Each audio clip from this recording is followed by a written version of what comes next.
Hi there, and welcome back to another edition of ScaleUp Radio, the podcast inspired by the Entrepreneurial ScaleUp System and designed to make navigating our scale-up journeys that little bit easier by learning from others' experiences. I'm Kevin Brent, and this week on the show, I'm thrilled to be joined by Claire Munday. And Claire is the mastermind behind Tappy Toes, a children's dance and movement franchise.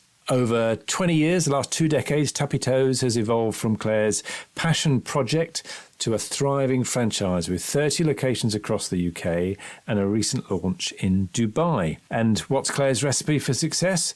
Well, exceptional franchisee support fueled by regular check-ins, comprehensive training, and the magic of Facebook ads boasting a £23 cost per lead. And we explore that lead funnel in a little bit of detail within our chat. And we also explore Tappy Toes' early days, the transition to franchising after 10 years, and the unexpected growth during the COVID era. And Claire's hands-on approach to franchisee management and a global vision for Tappy Toes add extra flair to this engaging conversation. And make sure you don't miss any future episodes by subscribing to ScaleUp Radio wherever you like to listen to your podcasts. You can also nominate a guest for ScaleUp Radio if you know someone with an interesting scale-up story like Claire's, and you can find out how in the show notes. So for now, listen on so you don't miss out on the insights into managing rapid growth, international expansion challenges, and Claire's ambitious goal to make Tappy Toes a global phenomenon. So tune in now for a whirlwind tour of entrepreneurial success. Welcome to another episode of ScaleUp Radio. I'm delighted today to be joined by Claire Munday of Tappy Toes. So Claire, welcome to ScaleUp Radio. Hello, Kevin. Thank you so much for inviting me. Brilliant. No, it's fantastic. I'm really looking forward to talking with you. And you're sitting there in your beautifully branded work gear, really. So tell us about that and tell us about what Tappy Toes is, what you do. Yes, always branded. So Tappy Toes is a dance and movement class for babies and toddlers. And more recently, we're also taking it into schools. So we're going right up to kind of age 6, about year 2. So we've expanded a bit in what we do. But we are a franchise. So for anyone who's not familiar with franchising, it's a great way to kind of build and grow your business because you can get local business owners in all the different areas and they buy into your franchise and operate as their own business in their area. So it's been brilliant for us. Great. And we'll certainly explore a little bit more in depth into franchising in a moment. So what sort of stage have you got the business to? So we've been running quite a while now. We're coming up to kind of almost 20 years as a brand, Tappy Toes. Yep. And we've been franchising for around 10 years. And we're at the stage now where we have 30 franchises. We're operating out of over 100 locations in the UK. And we just launched in Dubai in September. So we're operating out of about 4 locations in Dubai. And we're looking to expand out there in the UAE. Amazing. And I hesitate to ask this, but you don't look like you could have founded it 20 years ago, did you? Well, thank you very much. Yes, no, I absolutely did. About 20 years ago, I started it just in my local area. I lived in Watford at the time, and I launched in Rickmansworth, which is like the next town. It was just meant to be a class for 2-year-olds. I was a professional dancer at the time, so there was no big ambition to kind of have a franchise. I definitely didn't go into it thinking that. I went into it thinking, I want to offer and create something for 2-year-olds that isn't ballet, because back then children could go to dance classes, but normally it started once they were 3, they went in without their parent and it was ballet. And I just thought there's such a massive gap here for something that actually the parents do it with them. It's a real kind of bonding class. It's going to appeal to all genders. It wasn't, pink and frilly and ballet. It was something alternative to that. And that's kind of where the idea came from. So I launched it. I hired the dance studio at a place that I was teaching. I was teaching for another dance school at the time. I hired their studio because it was not being used during the day. Created one lesson plan and just went in kind of not really knowing what I was doing, but went in, taught a class for 2-year-olds and it was just so popular. It just, it was crazy busy and it just grew and grew really, really quickly. So I kind of knew that I'd found a bit of a gap in the market, and ran with it, I suppose. So if I'm a franchisee now, we'll come back to how it's how it's developed. But if I'm a franchisee now, well, how does the business model work for a franchisee? Yeah, so I mean, it has drastically changed since that kind of one lesson plan all those years ago. So we have a whole library of lesson plans now, which are all, videoed. There's syllabus notes and all of that. And somebody coming in as a franchisee is trained up on how to deliver the lessons, how to kind of run the classes. But in addition to that, they're trained up in how to operate and run the back end of the business as well. So, you don't have to have business experience or marketing experience or even dance teaching experience, because we train you on every aspect. So we will help them launch their social media pages, their Google My Business listings. We teach them how to operate their booking system. So they get a page on our website. So when customers come to book, it's all kind of automated. We teach them how to do all of that. So they get like this full package, really, where they can do the training and then just hit the ground running with this kind of, I suppose, I hate the term, but business in a box, where they've just got everything they need. Because I know you have a lot of business owners listening to this podcast. And I think as a business owner, we're often wearing all of the hats, but we don't necessarily have any training or have learned how to wear those hats. So with a franchise, you're kind of trained in all of the aspects of running your own business. Very good. And what sort of people are your franchisees then? Yeah, that's a great question. And a lot of them at the moment, I hate to say, are ex-teachers. And I say I hate to say it because I feel like teachers are leaving the profession in their drones, which is really sad for kind of our country and our schooling, but they are leaving. And a lot of them are coming over to things like Tappy Toes, where they can have that connection with children. They can work on child development with our classes. They have great relationships with the parents, and they're running it as their own business. And they then get to take their children to school and pick them up and still earn a living within that kind of time. And so, a lot of them are ex-teachers, and they make fantastic franchisees because they have such great work ethic. They have great organisation skills. They're obviously brilliant with kids. So they are like the perfect target market for us. But in addition to that, we have people of all different backgrounds. Some are dance teachers or ex-dancers that want to start something up on their own, but just don't have any business knowledge. So they'd rather buy into a franchise and be taught that side of things. And others we've got people from like marketing backgrounds who just they came across us, they loved the brand, they loved what it's all about, and they've come across from that side of things. And some of them hire dance teachers to deliver the sessions, but they run the business. So a little bit of everything, really. Great. And is it individual children and their parents that are paying for it, or is it through schools, or is it any organisation type? So we offer group sessions where just any parent can book on and come and join a group session. And those are run out of like church halls or community centres or even gyms with dance studios, that type of thing. We also deliver our sessions within nursery and school settings. So we will go into a nursery, and they might, depending on how many rooms they have in the nursery, we might go into each room and run kind of 4 sessions in a morning in all the different rooms. And with schools, this is a newer part of what we do. We take it into schools that can either be as part of their kind of PE curriculum, or we can run it as an after school club where we go into the schools afterwards, and parents can book onto the sessions that way. So there's lots of different options.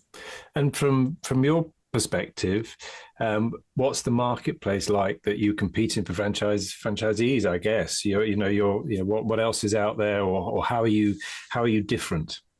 What, for finding franchisees to come to us? Yeah. So there are lots of franchises out there. I think when I started all those years ago, there wasn't much to choose from. Now there is massive competition, which I think is a good thing because competition is healthy and it shows that there's a market for what we're all doing. So there's a lot of children's activity providers out there offering franchise opportunities.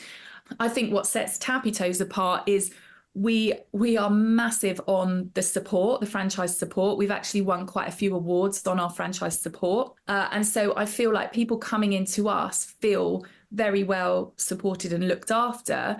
And so I think taking that leap of faith to buy into a business, if you know that there's a track record of that business supporting you in so many ways, it's a bit easier to take that leap, isn't it? Because you feel like you're not going to be alone and you're going to be successful because you've got great backup behind you. Great. And one of those awards was the Great British Entrepreneur Awards, wasn't it? Is that right? Oh, yeah, that was wonderful to be considered for that. So I was a finalist in the Great British Entrepreneur Awards in the creative industries, which was fabulous. But yeah, we've also won in the virtual franchising awards. We've won Best Franchisee Support for the last 3 years. And last year we won Best Franchise. So great. Yeah, we're doing pretty well. And there weren't, I don't know about you, but there didn't seem to be that many franchises represented at the Great British Entrepreneur Awards. No, a lot of businesses. Point. Yeah. I didn't really notice that at the time, but now you say that, I think there were maybe only 1 or 2 others off the top of my head. Yeah, I don't think there were many. Yeah. So yeah, it was very nice to be in that crowd. I mean, the award ceremony was fabulous. It was just this huge ballroom and so many people, and it was just such a lovely atmosphere. It was great to be a part of it. Yeah, absolutely. And so from your perspective then as a franchisor, how does the business model work for you? So as a franchisor, when somebody buys into the business, they're paying you a franchise fee. So they pay kind of for their territory. That gives them the exclusive territory. It gives them all the training and everything they need to get started. But ongoing as a franchise, there are what people call royalties or management service fees, which are a percentage of that franchisee's turnover. So as a business, it's kind of a semi-passive income stream, because they are paying you, every time they take money from the customers, you're getting a cut of that. You're obviously supporting them for that. So there are things and costs that need to come out of that, of course. But in return, you're running centrally kind of the website. You're making sure the SEO, the optimization on that website is fully optimized for every single franchisee's page. So you're taking care of all of that. We also take care of a lot of national marketing, because we've got all our social media graphics and all the copy and things that goes with that. So they get all of that. And just the kind of day-to-day support, my franchisees know they have a monthly one-to-one call with me that they can book whenever that suits them. We have a monthly group call where we all get together and just go through, we share best practice, we share tips and advice. And if they ever need anything in addition to that, they know that they can pick up the phone and they're going to get an answer and they're going to, get advice. So, And of course, they have the ongoing rights to use your intellectual property, your branding, and all of your materials and methodologies and programs. Yeah, exactly. Yeah. And all of the kind of processes and systems that we've developed over the years. Yeah. Good. So take us back then. So you took us back to when you started the business 20 years ago and how it was successful. And you mentioned very quickly that you ran it for 10 years before you franchised. So tell us about some of those early stages, some of the milestones there, and the decision that maybe led to the franchising. Yeah, absolutely. So when I first started, like I said, it was just one lesson plan to start with. I hired a venue and I just did my class, and I was chatting to my friends and she said, oh, it's such a great name. You really should trademark the name. And I was like, yeah, you're right. But I didn't have any money. I didn't have a budget to kind of start this business because it wasn't really thought of as a business at that point. I was still dancing professionally, and this was kind of a bit of a side hustle. So I said, oh yeah, I'd love to do that, but I don't have any spare money. She lent me £250 to trademark the name Tappy Toes 20 years ago. Almost 20 years ago.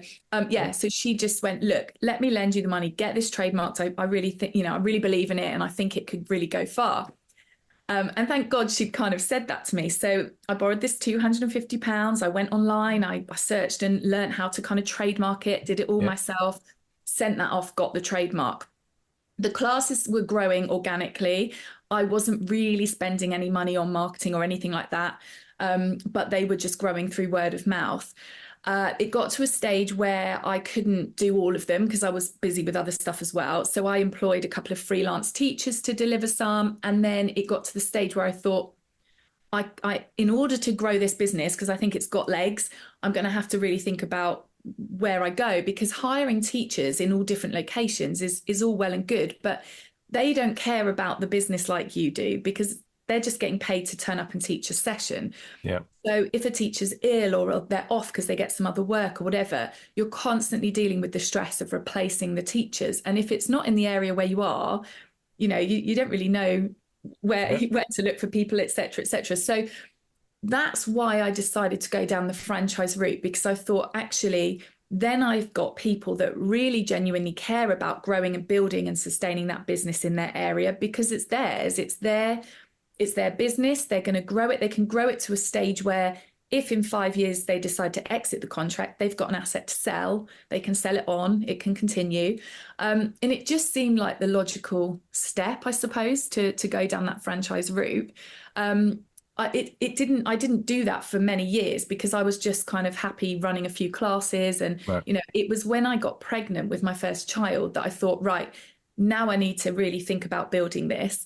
Don't ask me why heavily pregnant I just decided to go and start franchising, but that was what I did. Well, I guess if you were running the classes, you were then facing a period when you weren't going to be able to run the classes, however short that might have been. I think I also thought at that point, because I was also teaching. I have a second business, but I won't go into that. But I have another business, which is the Dance and Performing Arts School, which runs classes in the evenings. And in my mind, I was thinking, well, I don't want to go back to teaching every night, because I was teaching Monday to Friday, 4 till 9:30. And I thought, when this baby comes, I definitely don't want to do that, because I want to be there for bath time, bedtime, dinner time, all of those things.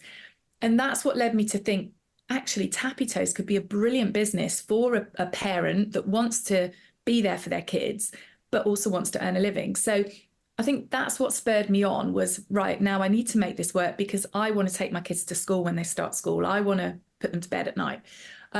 And so that was kind of, I guess, the catalyst that made me go, right, I'm going to do this. I'm going to franchise. And I got in touch with a company that deals with kind of franchise agreements and operations manuals. And I started to learn, because I didn't know anything back then about franchising, really. I started to learn about how to do it and research it. And, you need to have pilot franchises to make sure the business can work without you at the helm. So I found a couple of pilot franchises. I can remember going to the meeting. I mean, they bought into the business, but as kind of testers. And I remember taking my baby in the car seat to this meeting with a lady, Julia, that was one of them, and another one, Gemma, and just having my baby sat there in the car seat whilst we held this meeting about whether or not they were going to buy into this brand. And they did. And Julia is still going 10 years later. Gemma has just exited after 10 years. Yeah, so it's all crazy, really, when you look back. But that was the start of it. And then I had my children quite close together, and I was focused on them. So I had about 5 franchises. I wasn't pushing for more. I wasn't advertising. But when my second child started school, I decided to put some money into marketing and actually really actively try and grow the business. And that was also when COVID hit. So it was March 2020 that I said, I'm going to market this business. And my husband's like, you're crazy. It's a lockdown. Who's going to buy a business now? And I said, I disagree. I think it's the perfect time, because people are looking for something else to do. They've been made redundant. They don't want to work for someone else. They want to be in charge of their own destiny, kind of thing. So I said, I'm going to do it. And I took a bounce back loan for, I'm giving away all my secrets here. I took a bounce back loan for about £6,000 at the time, because I thought, I don't know how this is all going to pan out. So just to be safe, I'll have a little bit of money there. And my plan was to spend that money on marketing the business. But what happened was, I spent a little bit, not of the bounce back loan, but I spent a little bit of money and suddenly had an influx of interest. And it was to the point where I didn't need to touch the bounce back loan, because all of a sudden I had sold 11 franchises during COVID, during lockdown. Great. And I'd met them all on Zoom. It was all done online. And yeah, they launched and started trading. I just paid back the bounce back loan because I hadn't needed it. And it just went crazy from there, really. So from COVID, I had 5 franchises, and now we have 30, and we've launched in Dubai, and it's kind of just happened over those few years. Yeah. No, so that's amazing, and I'll dig into that a little bit in a moment. So I just want to go back to the beginner. As you said, you found a franchise consultant or somebody that could help you with that. Yeah. Now that can be quite an expensive and daunting process. So tell us a little bit about that stage. Yeah. So I found a company that kind of specialized at that time in franchising and creating operations manuals and things like that. And it was what, 10 years ago. So I invested, it wasn't huge sums of money. I think I invested about £6,000 or £7,000 in getting that set up. So it wasn't a massive outlay. I mean, it seemed like a lot of the time. I was like, oh, I'm going to put this money into this. But it was absolutely worth it, because then I had the tools and the kind of business ready to go. It taught me a lot about, I think before that, a lot of systems and processes were in my head because it was just me. So it didn't matter if things weren't written down, because I'm the one who's doing them. And if I could give any advice to anyone that's in that position, I would say start writing everything down, because actually, if you do need to step away from the business for whatever reason, health issues, you have a baby, you want to go away, you can't do that if nothing's written down. And so I started to kind of document all the process, and I started to put systems in place and automations, which I'd never used before, and all of that stuff, which you absolutely need if you're going to operate as a franchise.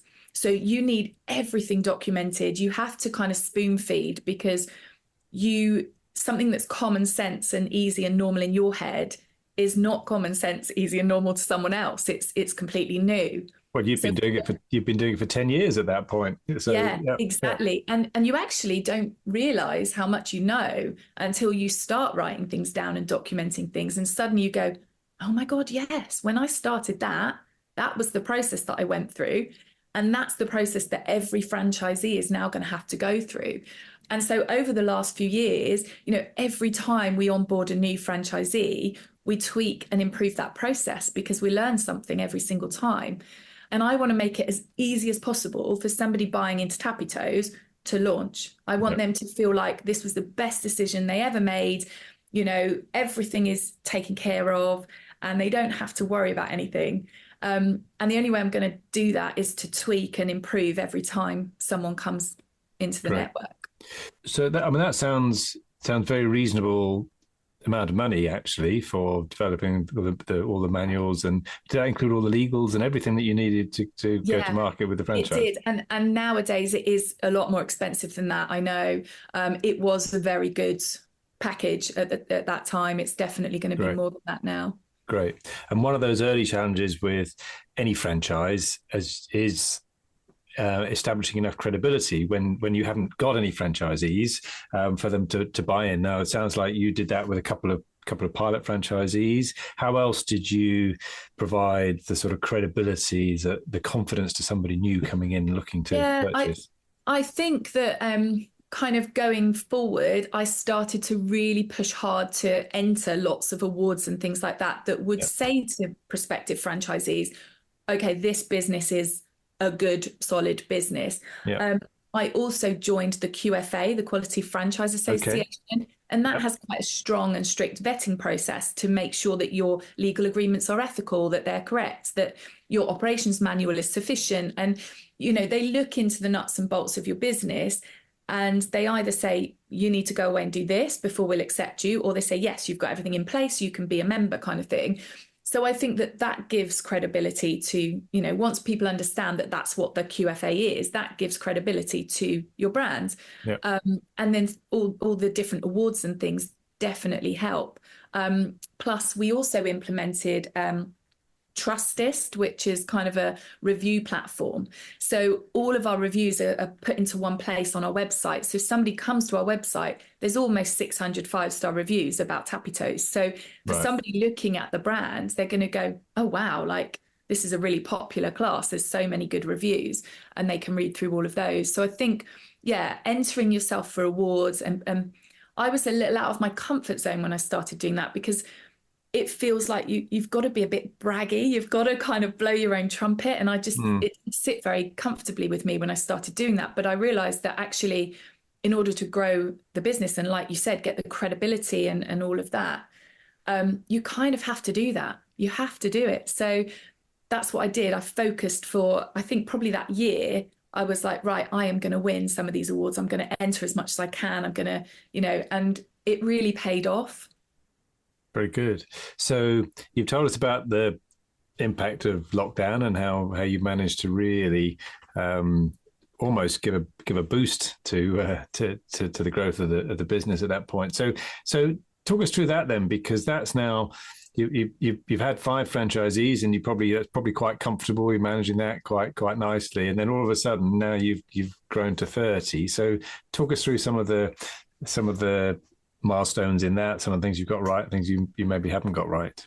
Yeah, absolutely. It is quite a steep learning curve going from 5 to 30, because like you say, with 5, it was very, we all kind of knew each other. Everyone was very comfortable. They didn't really need much support from me because they've been running for a few years. So it was kind of easy, I suppose, in one respect. And then suddenly you've got all these new franchises, and a lot of them launching all at once, which is difficult to manage because you want to make sure that everyone's getting enough of your attention to feel that they're supported and looked after. And so that was difficult. And I think what I would say to anyone like in the kind of growth period, hire people to help you as soon as possible. Like you feel like you can't afford to hire somebody or whatever, but I think you can't afford not to. You need that help. And that doesn't have to be hiring a full-time person. For me, it was hiring a VA, a virtual assistant, on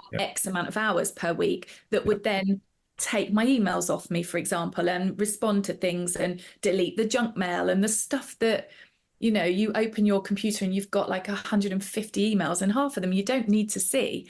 So just hiring that virtual assistant for me took a massive load off that I could then focus on other things.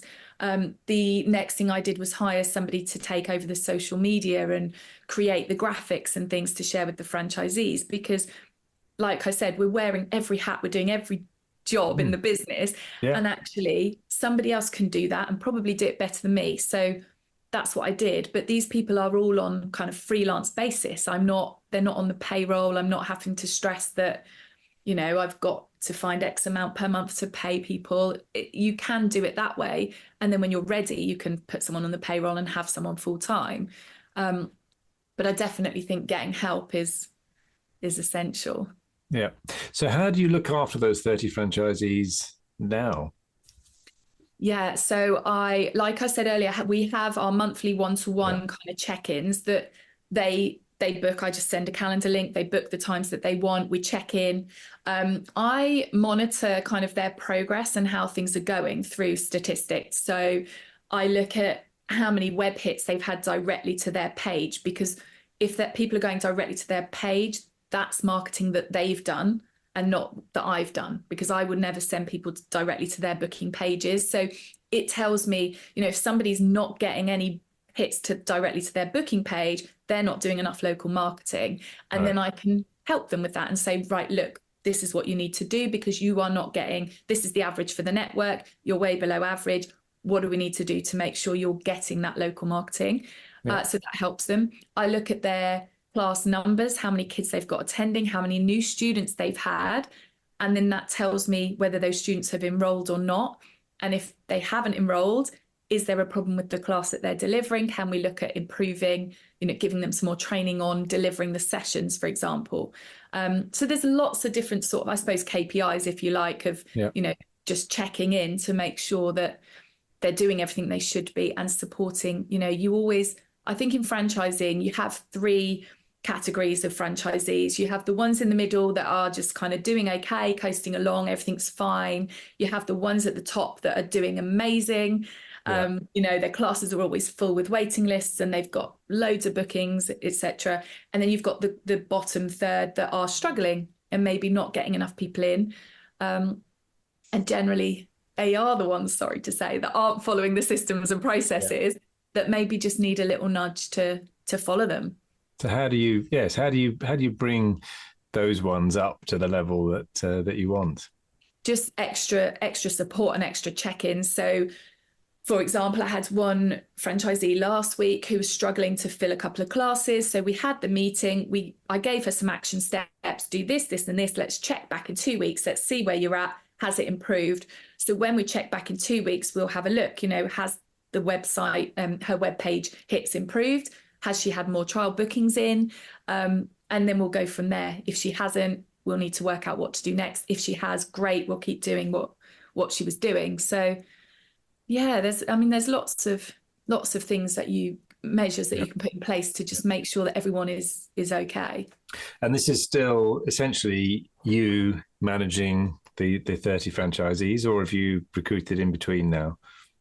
That is, I am the person managing all of them. I don't have help with that. I think I'm on the verge probably now of getting someone in as franchisee support, because as we grow further, I can manage with this amount. But when we get to 50, which is the next goal, then I will need some help, because that's a lot more people to manage. So that would be the next step for us, is to then get somebody in that's specifically to support the franchisees. Yeah. So up to now, you're able to do it all with outsourcing for the extra support you need that gives you the time to focus on the important things. But soon you may need to take somebody on. Exactly. But that is with having, the VA, the social media support, and also an agency that's running Facebook ads. So I'm not doing all of that. Yeah. But you're handling all of the inquiries that come in, presumably, all of the training and the onboarding, as well as the managing the existing network. Yes, I am. And I've debated over this, because there are lots of recruitment companies that you can work with, that you pay a commission to if they sell, et cetera, et cetera. But and maybe this is just my thinking, but I think it's my brand, and I'm very passionate about Tappy Toes and kind of talking to people about it. And I love that part of the business. Like, I love explaining to people that are interested about what it involves and about them coming on board.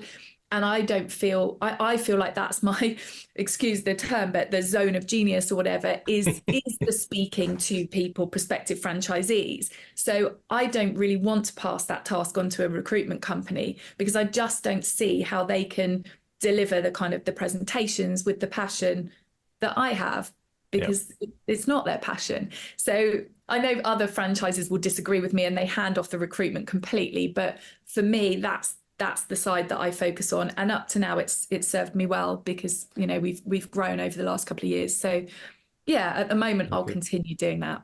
Good. So tell us about Dubai and the UAE. Yeah, that was a huge learning curve, because firstly, my advice, if you are looking to expand abroad, get the trademark before you even start looking, because we didn't do that. We thought, let's expand, let's have a look and see if there's any interest, because we didn't want to spend, it's expensive to trademark abroad. I think it cost around £4,000 or something to just get the trademark. Right. So my thinking naively was, I had a little Google search. I searched the WIPO, the world's the database of trademarks. Nothing came up. So I thought, there's nothing out there called Tappy Toes. We're fine.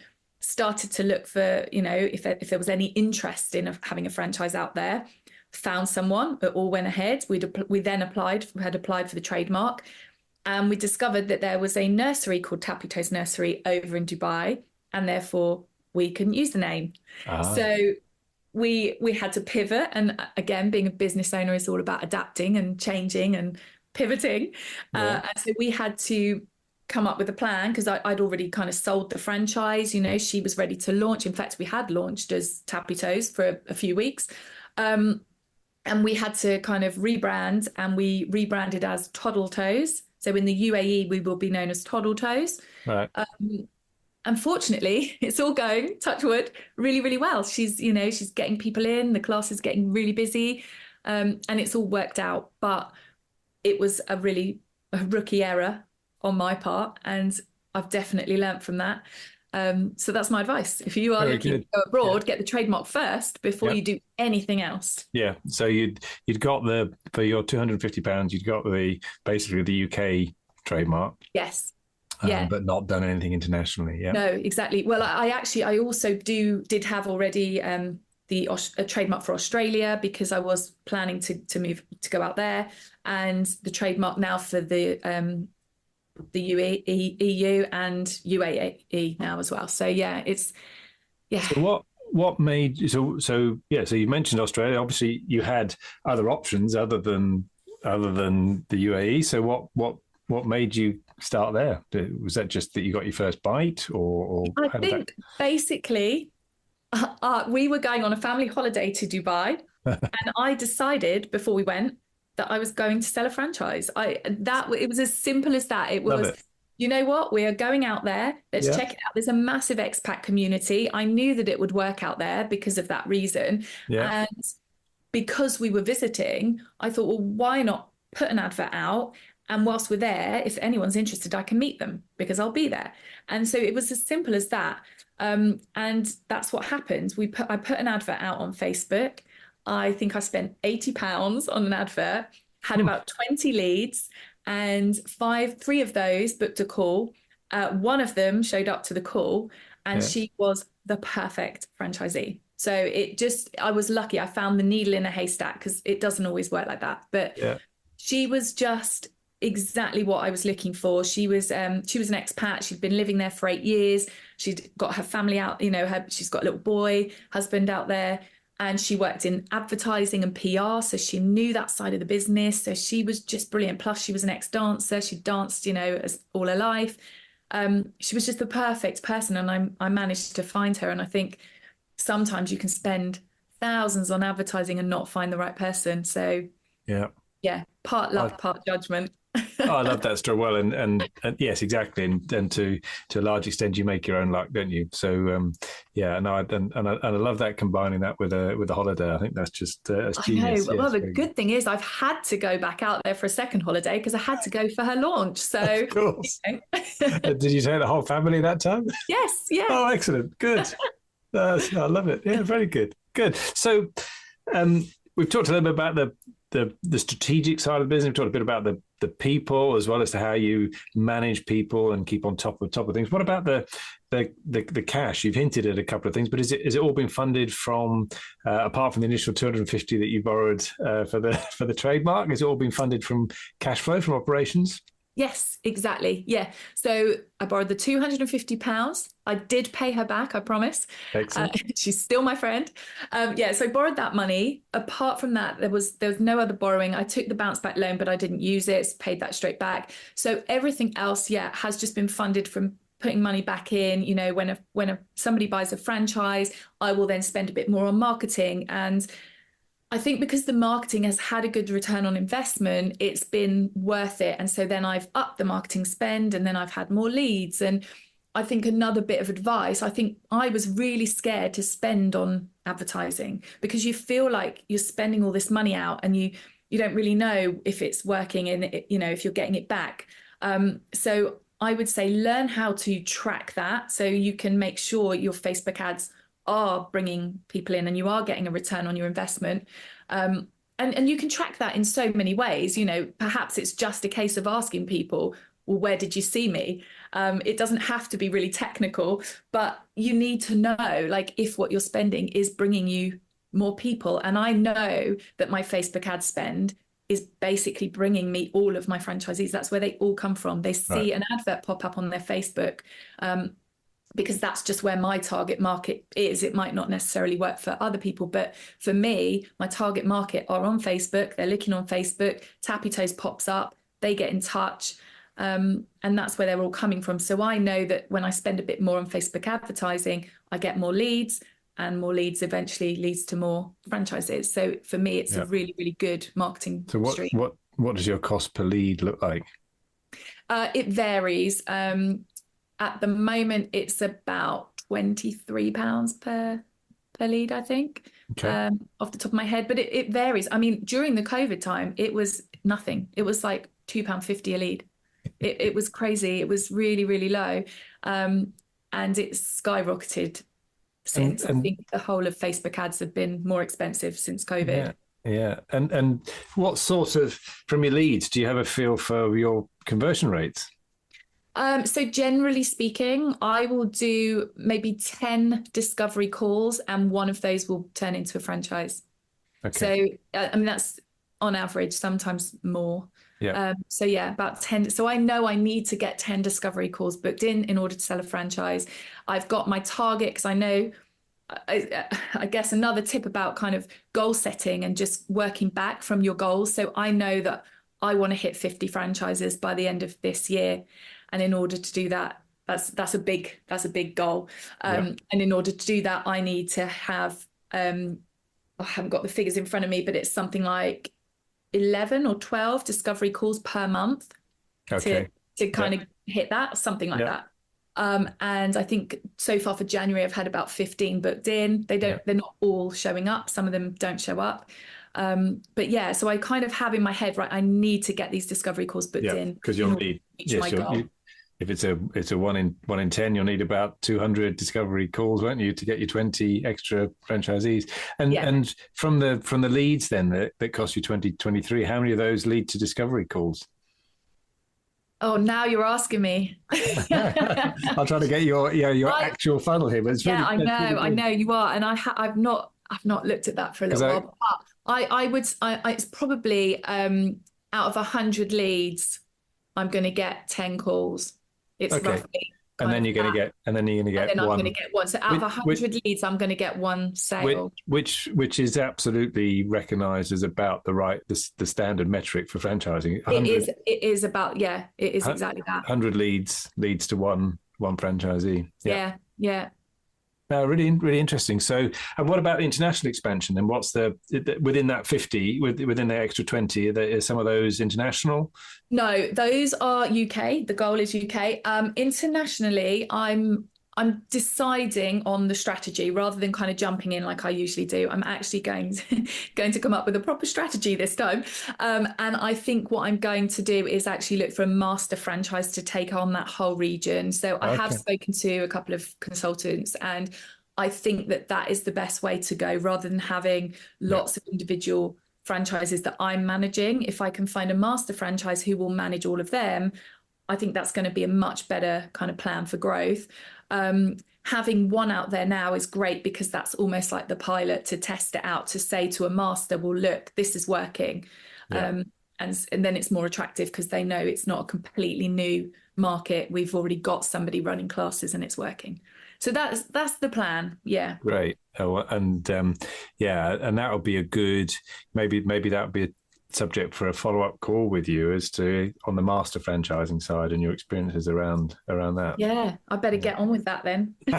Very good. No, brilliant. So you clearly love what you do, really passionate about it. So what is it that you love most then about what you do? Well, it's changed over the years because obviously when I first started it wasn't about franchising and being a big business. It was about the kids and the development. And what I love is, every child that comes into a Tappy Toes class makes amazing progress from like their first week to when they leave us. The difference in the communication skills, the social skills, the motor skills, all of that stuff is so clear to see. And I think that's why we have so many great reviews from parents, because they can see that. You can see it in 3 or 4 weeks of classes. You have children that come in who are absolutely clinging to their grown-ups' legs, especially after COVID. I mean, that was the worst. It was so sad to see the difference. So pre-COVID, the children would come in, they'd join in, etc. After COVID, they would be clinging to their parent. They were so shy. They had no social skills. They hadn't interacted with other children. When we first started back, we were all in masks. It was horrible to see that. But what was lovely was the progress that they then made. They're so resilient that even though they started off like that, a few weeks down the line, they were just, they'd bound into class. They run up and give the teachers a hug. Like they just love it so much. And that is just so rewarding to see, kind of, especially when you get a really shy child. That we do a section in our class for the older ones that they run in and they do a little twirl by themselves. And that's like a massive milestone when they are confident enough to do that. And so sometimes you'll have a child and it takes them a whole term to get that confidence. But once they do, you can see like, I'll have a little tear in my eye. Mm-hmm. And I'm looking at the parent and we're like looking at each other like, oh my gosh, can you believe she's just done that? So it's that was my why. I think in the beginning, that was my why. But now supporting the franchisees and seeing them come from jobs that they've mostly just hated or had enough of, or they just felt so undervalued, to taking control of their own business and kind of, growing this business. That now drives me to see that, the change, especially the ones that have come from a teaching background who have been so kind of miserable in their role because it's just so hard. They're now just absolutely loving what they do. And that's awesome. Brilliant. And just to balance that, what frustrates you then about what you do? What change? What frustrates me? What frustrates me, I guess, is when I give people the tools, like I give them all the tools and the knowledge that I can to build their business, and they don't follow it, and they then wonder why it's not growing. Yeah. And I think the thing I've learned is, you have to be prepared to say no as a franchisor. You have to be prepared to say to someone, you're not the right fit for this business. And I think I have really struggled with that. And perhaps in the past, I've taken a franchisee on that in my gut I felt wasn't quite right. But the other side of me goes, give them a chance. They'll do it. They'll get on board. They'll do it. Give them a chance. It's not fair to not give them a chance. Whereas actually they are the ones that are struggling. And they are the ones that I probably should have said no to. I mean, there's only maybe one or two, but going forward, I know that I will say no to those people that I just don't feel it's right for. I'm not in the business of, I don't want to take someone's money if it's not going to work for them. I want them to succeed. I want them to succeed, because as a whole business and a brand, if a franchisee fails, that reflects on me. So, not just for the moral reasons of wanting them to succeed, it's the practical reasons of the brand as well. Like I don't want anyone to fail. So yeah, you've got to say no sometimes. Great. So we've talked about the 50 franchisee goal and then the master franchisee. What's the legacy that you want to leave? What's the big picture? Yeah, I would love to have a global brand that is, in all sorts of different countries, because I feel like Tappy Toes is such a great thing for children to do. Like there's nothing negative about it. It's joyous, it's fun, it's educational, it's developing the child in so many ways. And I would just love to spread that further afield and have every child in the world trying a Tappy Toes class. That would be Brilliant. That would be the goal. So good. Yeah. Excellent. I've really enjoyed this. I've learned a lot, and I'm sure people listening will as well. Are you up for a couple of quick fire questions before we close? Of course, why not? Great. So if you could go back to your younger self, maybe 20 years ago, maybe when you started, or maybe before, but what advice would you give yourself?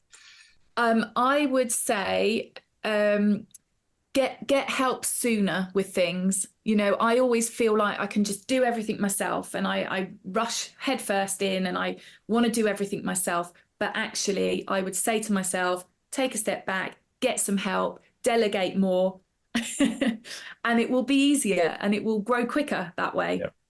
Great. Yeah. And what learning resources, whether that be books, podcasts, courses, whatever, what made a difference to you that you'd like to highlight to other people? So I have got a shelf full of business books. I mean, there's so many different ones that I'm constantly kind of reading and learning and listening to podcasts. I mean, I'm just trying to think of the best kind of ones off the top of my head, but there are just there's so many resources, and I think the more you read, the more you learn, obviously. So there's a great book actually, Profit First. Have you heard of that one? I have, by Mike Michalowicz. Yes, yeah, and I think that's really good, really interesting, and just gives you like a new way of kind of looking at things. So books like that just make you question and think about things differently. Very good, excellent. And are there any apps or what bits of technology do you use that you found particularly useful? Okay, so I have just discovered something that I would love to share with people, because for me, I think it's brilliant. I'm in the process of switching everything over to it. It's called Gold Star Pro. Have you heard of it? Okay. No. So basically, it's a system that kind of does everything. So I'm still learning about it. It's new for me. I've literally switched over in the last month, but I am moving because I use, I do a lot of automation with like email sequences and things like that. So I use MailChimp for that. I use Calendly for my calendar. I use obviously Zoom, Zapier, all these different things. And Gold Star Pro kind of puts everything in one.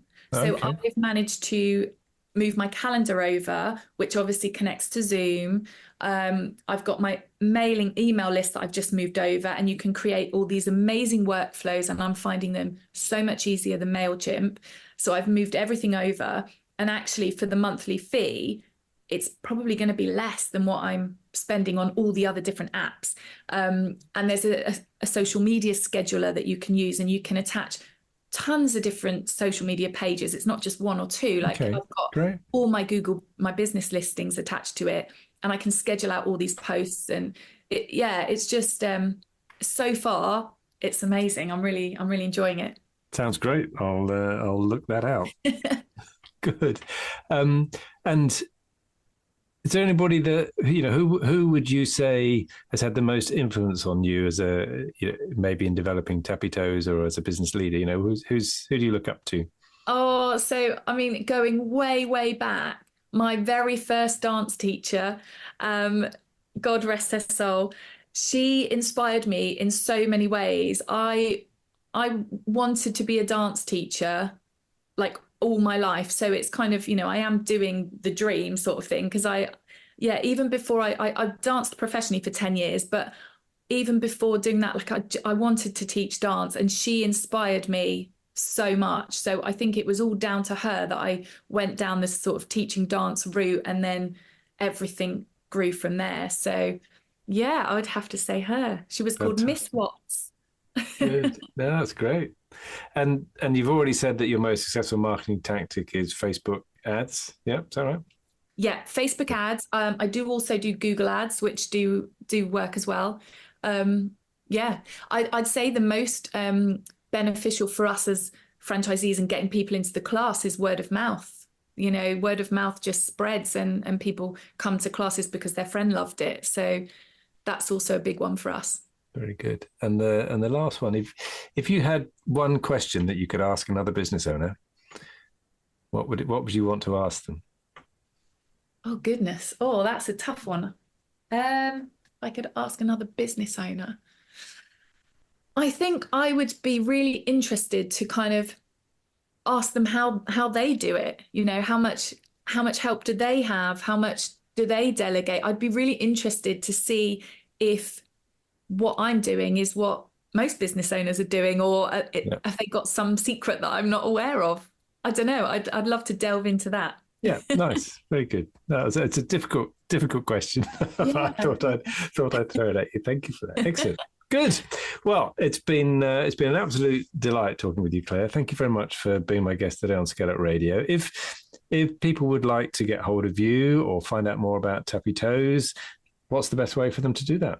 Yeah, they can email me, Claire at tappytoes.com, and that's CLAIRE at tappytoes.com. I'm more than happy if anyone has any questions about franchising or how to get started, where to look. I'm more than happy to help. I'm also quite active on LinkedIn. So I'm Claire Munday on LinkedIn. Hopefully you can find me through that. Yeah. And if you want to come and join a class, if you've got any listeners out there with little children, just head to tappytoes.com. Excellent. So we've covered everyone, and even potentially somebody that might think they might want to buy a master franchise as well. Yes, if there's anyone in the UAE that wants to buy a master franchise, send them my way. Fantastic. Claire, thank you very much indeed for being my guest today. Thank you so much for having me. It's been a pleasure. I hope you enjoyed that discussion, and if you're building and scaling your own business, you might well be interested in our book, The Entrepreneurial ScaleUp System. And it's exactly what it says on the tin. It's a practical handbook around scaling a business in a structured way. And you can order a copy on all your favorite online retailers, including an audio version, or you can find it and other supporting resources on our website, www.esusgroup.co.uk. That's esusgroup.co.uk, which is esusgroup.co.uk.